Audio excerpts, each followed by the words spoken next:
तो आज हम तेहरान पे नज़र डाल रहे हैं। जो जानकारी हमारे पास है वो मध्य जून 2025 तक की है और मामला काफ़ी गरमाया हुआ लगता है। हाँ बिल्कुल।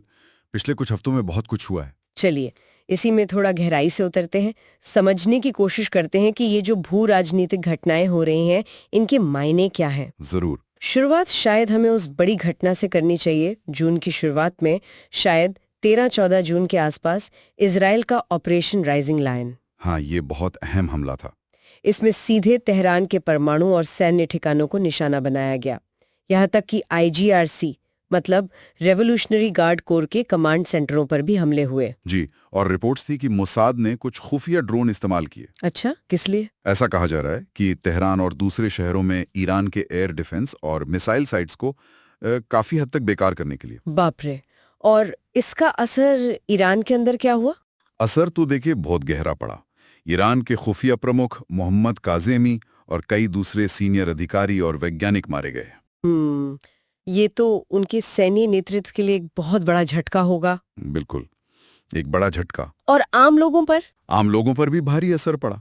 हमलों के बाद तेहरान से लोग भागने लगे। कितने लोग? अंदाजा है कि 1 लाख से ज्यादा लोग शहर छोड़कर उत्तरी प्रांतों की तरफ गए। जाहिर है फिर तो सड़कों पर जाम, पेट्रोल की किल्लत। हाँ, इंटरनेट ब्लैकआउट, चारों तरफ डर का माहौल, पूरी तरह अफरा तफरी। लेकिन ईरान ने जवाब भी तो दिया। जी हाँ, जवाब आया ऑपरेशन ट्रू प्रॉमिस थर्ड के नाम से।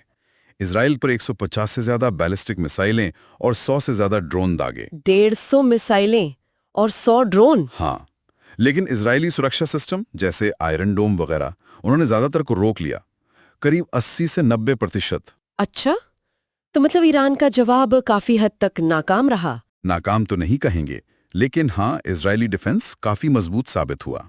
तो तेहरान ने अभी तक अपनी पारंपरिक सीधी कार्रवाई सीमित रखी है। तो आगे क्या उम्मीद करें? उम्मीद यही है कि वो अब मध्य पूर्व में अपने प्रॉक्सी गुटों के जरिए ज्यादा सक्रिय होंगे। और इन सब घटनाओं का असर दुनिया पर, मतलब बाजारों वगैरह पर? हाँ बिल्कुल। शुरुआत में तेल की कीमतें करीब 13% उछल गई। 13%? जी, और सोना भी 2 महीने के हाई पर पहुंच गया। लेकिन फिर जैसे ही निवेशकों को लगा कि शायद ये मामला ज्यादा नहीं बढ़ेगा, तो कीमतें वापस नीचे आ गई। हाँ, कीमतें थोड़ी शांत हो गईं। शेयर बाजार भी पहले गिरे, लेकिन फिर संघर्ष विराम की कुछ उम्मीदें जगी तो थोड़ा संभल गए। और कूटनीतिक स्तर पर क्या चल रहा है? बातचीत वगैरह। देखिए, तेहरान ने अमेरिका के साथ परमाणु बातचीत फिर से शुरू करने की इच्छा तो दिखाई है। अच्छा, ये तो दिलचस्प है। हाँ, लेकिन एक शर्त है। क्या शर्त? कि वॉशिंगटन भविष्य में होने वाले इजरायली हमलों से उन्हें बचाए। मतलब एक तरह की गारंटी मांग रहे। और अमेरिका का क्या रुख है? अमेरिका और G7 देश भी, जिसमें पूर्व राष्ट्रपति ट्रंप भी शामिल थे, वो फिलहाल नागरिकों की सुरक्षा और तनाव कम करने पर जोर दे रहे हैं। मतलब अभी कोई ठोस वादा नहीं? लगता तो नहीं। उधर खाड़ी देश और दूसरी वैश्विक ताकतें भी चिंतित हैं। मध्यस्थता की कोशिशें चल रही हैं। अगर हम थोड़ी बड़ी तस्वीर देखें तो इसका असर और कहाँ का पड़ रहा है। देखिए, ये हमले चीन के लिए भी चिंता का विषय है। उनके आर्थिक हित जुड़े हैं, खासकर ईरान चीन के ऊर्जा सौदे। तो क्या चीन अब ज्यादा सक्रिय हो सकता है? हो सकता है बीजिंग शायद अब ज्यादा दखल दे। उधर ईरान भी अपनी तरफ से कूटनीतिक चालें चल रहा है। जैसे कुछ ट्रांजिट कॉरिडोर जो अजरबैजान तुर्की से जाते हैं उन्हें ब्लॉक करना, नए गठबंधन बनाना और अपने प्रॉक्सी बलों जैसे हुथी उनका इस्तेमाल बढ़ाना। ये सब तो चल ही रहा है, लेकिन इसी बीच एक और खबर आई है जो थोड़ी अलग सी है। तेहरान अपनी राजधानी बदलने की सोच रहा है। जी हाँ, ये भी एक अहम डेवलपमेंट है।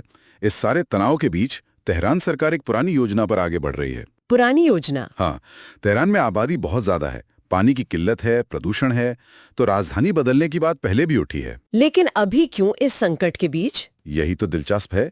शायद ये मौजूदा संकट उन्हें इस बड़े कदम के लिए एक वजह दे रहा है, या शायद वो तेहरान को भविष्य के लिए असुरक्षित मान रहे हैं। कहाँ ले जाने का प्रस्ताव है? प्रस्ताव है कि राजधानी को ईरान के दक्षिणी तट पर, शायद मकरान या चाबहार ले जाया जाए। और खर्चा? खर्चा बहुत बड़ा है।